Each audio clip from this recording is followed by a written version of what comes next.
live on your tablet, phone, and the KUTV app. This is 2 News Live. Yes, it is. Thanks for joining us for 2 News Live. I'm Brian Schnee. It is Wednesday, March 22nd. It's the second week we're doing this thing. We're going deeper into some topics that mean something to you. Here's what we're looking at tonight. Of course, flooding concerns in parts of central, southern Utah. We're also going to take a look at day number 3 now of the Gwyneth Paltrow trial, at least what day number 3 will look like tomorrow. We just wrapped up day number 2. And also tax cuts for Utahns. This really could be an impact for some families. Daniel Woodruff will join us in just a few minutes to take a look at how these could impact you. Before we get there, though, let's take a look at what is making headlines tonight. You can find all of these on our website, KUTV.com. Another interest rate hike by the Fed, this time 1/4 percentage point, bringing the target range to 4.75 to 5% now. Also on our website, KUTV.com. We've been bringing you updates on a number of crashes throughout the state. This one, Box Elder County, the name of a 28-year-old who was killed after 2 cars sideswiped each other in Box Elder earlier this week. UHP says Trevor Mabey from Hiram died after colliding with a 22-year-old driving in the opposite direction. Also making headlines tonight, we're going to Hawaii, learning of a 62-year-old man who was bit by a shark in Hawaii this week. This is not the first time this has made the news. This, according to the Department of Land and Natural Resources, the man was swimming about 200 yards off the shore on Sunday. Finally, in our headlines tonight, a UTA honoring a bus driver who helped save a woman after she was attacked by dogs. Jim Spiewak brought you this story on 2 News at 10 last night. Nick Pappas says he was happy to be in the right place at the right time to help out.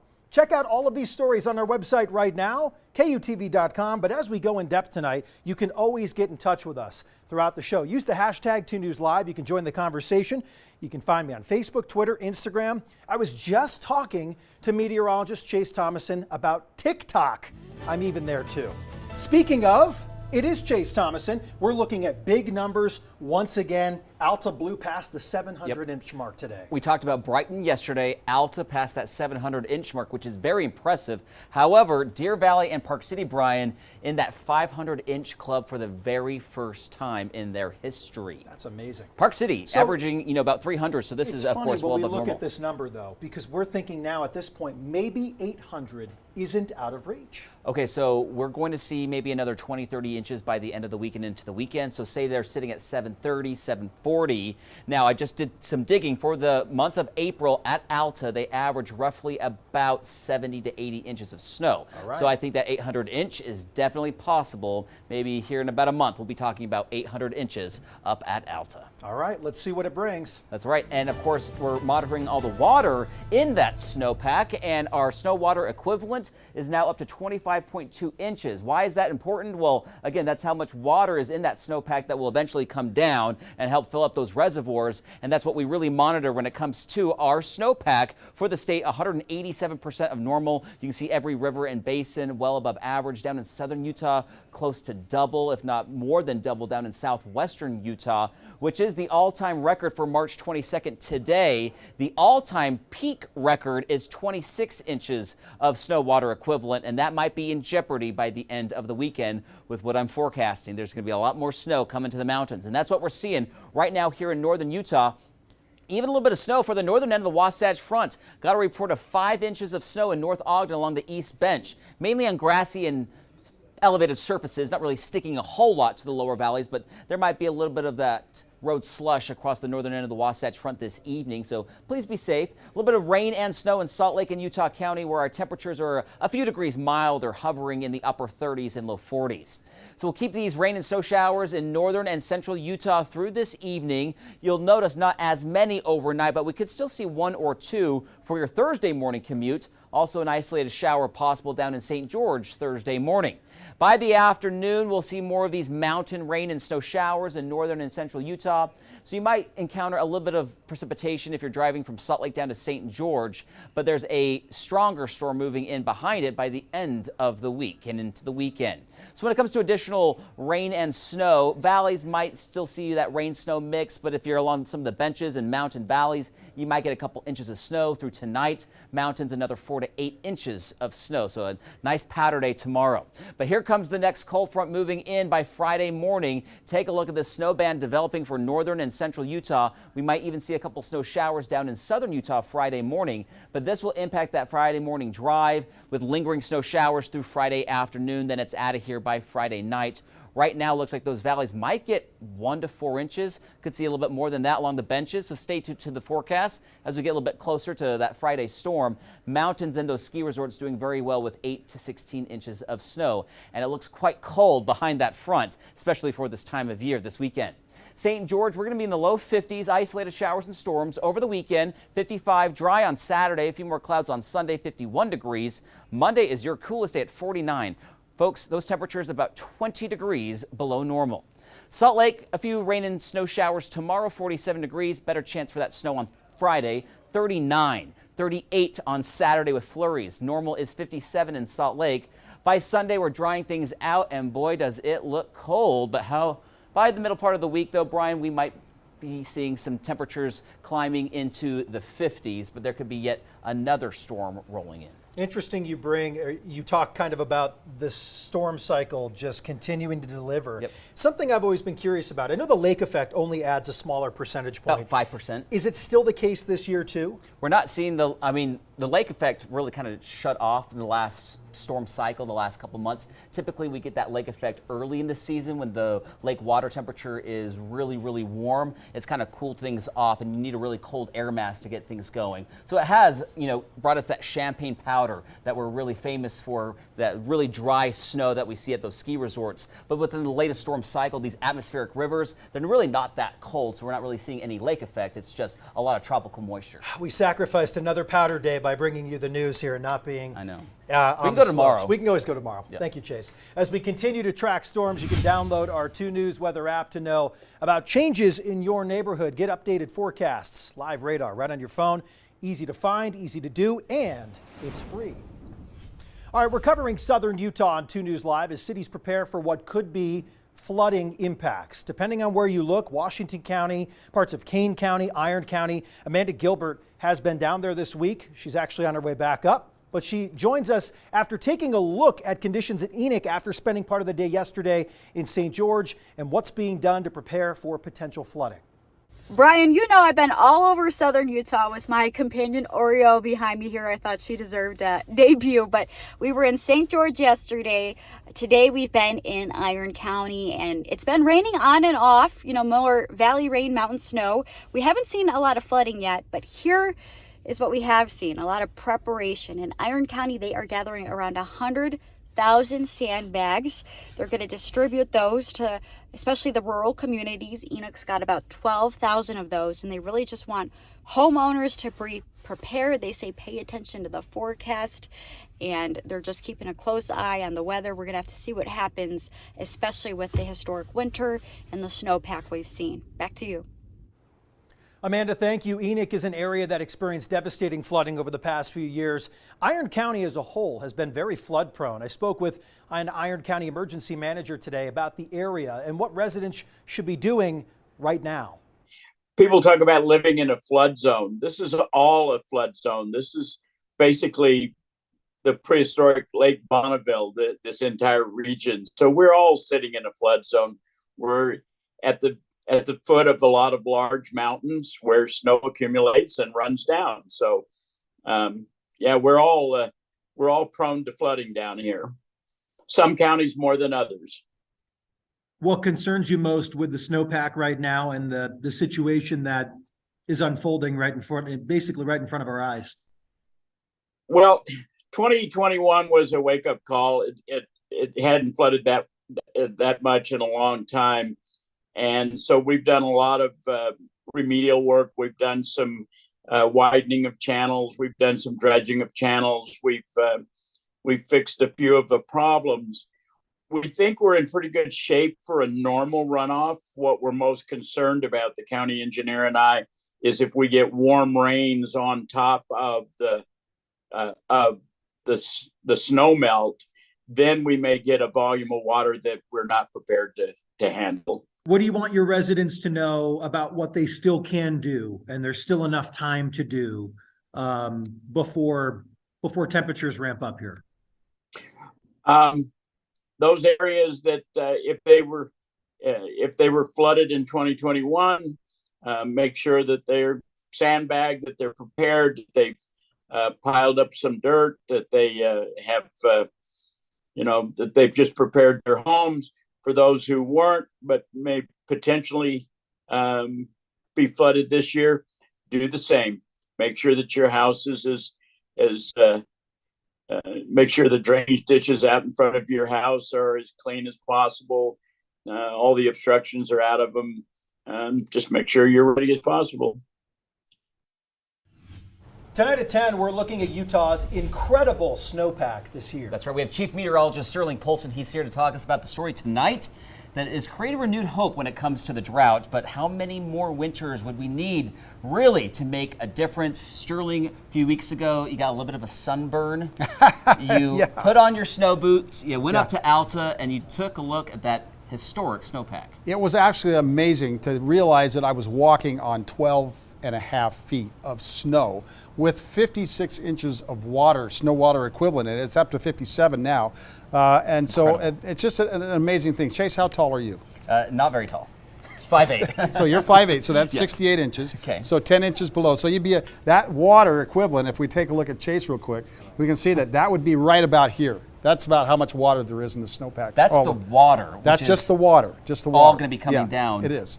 So the key is. You got Chase to admit how tall he was. I know. Oh, we love him. And anyway, what we wanted to do is have the perfect weather scenario. So here's the normal warm-up period for the spring. As we take a look at the temperatures, you can see that 59 on April 1st, 61 on April 15th, 67 on May 1st, 72 on May 15th, and 78 on May 31st. So if we follow that pattern, that's perfect. Right. But what do you think the record high is for the month of April? You're going to tell us. 89 degrees. I was going to say, so if we hit mid-80s 89 or upper 80s in April, that's going to be really problematic. And what's the record high for May? It's got to be in the 90s. 99. Very close so to 100. it has been 99 more than once in April. So if we hit a 90-degree temperature in May, or I should say remember May. last year we hit 100 degrees in early June. That's right. So if we don't want that, because that would be a disaster. So you're scrunching all of this into your piece tonight at 10 o'clock, is that No, right? this is only We're going on in two depth news right at now. 5:30. This is in depth. You're not going to get this at 10 o'clock tonight. But tonight, what are we going to see at 10? Tonight at 10, you're going to see what the snowpack is, and we're also going to talk about basically how this compares to other snowpacks that we've had over the last several years and where we are. There's a sign that says snow measurement site, do not travel. These guys couldn't even get the snow tube to go down into the full depth of the snow. So kind of crazy. All right, Sterling's report coming up tonight on 2 News at 10. Thank you, fellas. Appreciate that. We'll talk to you in just a few and see you tonight at 10, Sterling. Another topic we've been talking about, going in depth on the past 2 days, the civil trial in Park City involving Gwyneth Paltrow and a retired Utah doctor, Terry Sanderson. We've been streaming this on our Facebook page, so maybe you've seen some of those back and forth conversations between attorneys. Now, both alleging that the other ran into them while the two were skiing separately at Deer Valley Resort. For this, we go to Brian Malahy, who spent the day in the courtroom. Brian, what discussions and testimony took place today? What did you witness? Well, we had two medical experts. They were both plaintiff witnesses today. One is a radiologist. His name is Dr. Wendell Gibby. The other is a neuropsychologist. He is Dr. Sam Goldstein. And basically, the theme, if you will, from both of them today is that Terry Sanderson, the retired optometrist who said that Gwyneth Paltrow crashed into him on a beginner run at Deer Valley in 2016. He's not been the same ever since that accident. And they say it is because of that accident that he has suffered emotionally, suffered in terms of socialization, not able to concentrate, things like that. That was the overarching thing, I think, today in the testimony. The defense, trying to chip away at the credibility of the witnesses, saying, hey, wait a minute. You said this in an earlier deposition. That seems to conflict with what you're saying now. Which is it? So we had some of that, a little bit of give and take, back and forth with the direct examination, the cross-examination in court today. Brian, hearing what you heard today, where do you foresee things going from here? Well, here's what I can tell you. According to the plaintiff's attorneys, they have 5 witnesses total. We've had 2 of them. I asked Dr. Goldstein on the way out of court today, will he be back in the morning? He said, no, he's finished. So 3 more witnesses to go for the plaintiffs. And then the case begins next week on Monday, it's expected, for Gwyneth Paltrow. And there are a number of witnesses, perhaps 3 times as many witnesses for the defense. We'll have to see. So this could be going on for a long time. It's going to last the end of the week, and it will go into next week, from what I'm being told. He live for us tonight in Park City. Brian, thank you so much. Again, with Gwyneth Paltrow, if you're interested in keeping up with that, we have a number of articles on our website right now, KUTV.com. But we're also keeping an eye on your money tonight. The Federal Reserve announced another interest hike of 0.25%. All of this in effort to battle inflation, which is going down, but not fast enough. Another interest rate hike after the recent collapses of those 2 banks, meaning that banks will generally be more reluctant to loan out more money. So be careful what you're asking for right now. We're going to go in depth on this on a roughly $800 million tax cut package that Governor Spencer Cox signed today. We're going to chat with Daniel Woodruff right now, who joins us live and worked on this story for us today and is also looking at each individual bill and what this means for Utah families. So Daniel, how can a Utah family expect to save once these bills and what Governor Spencer Cox signed today ultimately go into effect? Yeah, so Governor Cox signed 6 different tax-related bills into law today. You remember the legislative session is 45 days long. Lots of bills come out of that, and 6 of them dealt heavily with essentially tax relief for people.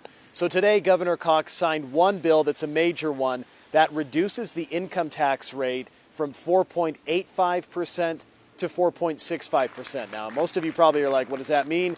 That essentially means that a family making about $80,000 a year, a family of 4, would see savings of $208 a year. That's just on the income tax. There are also measures to reduce Social Security taxes for seniors, helping lower income workers with the expansion of the earned income tax credit. There's expansion of tax credits for children, tax credits for adoptions, and even a program that helps some Utahns pay their utility bills. So all of that combined, we're talking about roughly $800 million in tax cuts here in the state of Utah. Republicans who push this very hard say this will benefit all Utahns across the spectrum, but there are critics who say that the legislature needs to stop cutting taxes, that they should focus this surplus money instead of giving $200 a year to families, putting it maybe toward the Great Salt Lake, putting it toward infrastructure, putting it toward transportation, affordable housing, things like that. The legislature would argue they did fund all those things, but critics say more needs to be done instead of just cutting taxes. Well, Daniel, before we let you go, what did the governor say about these bills specifically? Well, he says he believes that they'll make a difference for everybody. I asked him particularly on the income tax measure, is $200 a month for the average family enough to make a difference? He responded back that every dollar makes a difference and that he believes from Social Security for seniors to income tax for the workers to adoption tax credits, he believes everybody in some way will be impacted by the measures that he signed into law today. And interesting to note, this was not a ceremonial signing. This was the actual signing of the bills that comes just a few weeks after the end of the 2023 legislative session. Daniel Woodruff reporting live for us tonight on 2 News Live. Daniel mentions the session's about 45 days long. I think Daniel was up there almost every single day. So lucky he got out to chat with us tonight. Of course, we want to hear from you at home. How confident are you that Utah's $800 million tax cuts will have some sort of benefit to your family? Scan the QR code on your screen to weigh in right now. Majority of you saying not enough to make a difference, but we shall see. Chase joining us now to wrap things up here on 2 News Live on this fine Wednesday where it looks like some light rain coming down in Salt Lake City, but if you're ready for summer concert season, maybe we can get past this time of year. New information tonight. Salt Lake City Arts Council just announced this summer's Twilight Concert Series lineup. Do you like what you see? This is big news. Starting in June, you can see bands like Death Cab for Cutie, Trampled by Turtles, and The Head and the Heart, all at the Gallivan Center right here in downtown Salt Lake, right by the 2 News studios. Tickets are on sale today for season and individual shows. A season ticket costs just under $80, while a single show ticket will cost between $15 and $30. They get some great bands, pretty affordable for some of these outdoor concerts. It's a lot of fun, and I promise, Brian, it's going to warm up. Eventually. Eventually. Yeah, just not anytime soon. Be careful but by what June, you wish for, right? Because it'll be 110 right around the corner when you're out there for a summer concert. But you're a concert goer, so maybe we'll see you out there at one of those. Probably. All right. You'll see me. Well, that'll do it for us. I think we kind of exhausted every in-depth opportunity we had here tonight. 5:30, Monday through Friday. We're going to do it again tomorrow. Be sure to join us tonight at 10 o'clock for a look at Sterling's in-depth story on snowpack. Again, more in-depth conversations on the topics that impact you and your family right back here tomorrow and Friday. Have a great rest of your Wednesday and have a wonderful night. Death Cab. I'll go see Death Cab.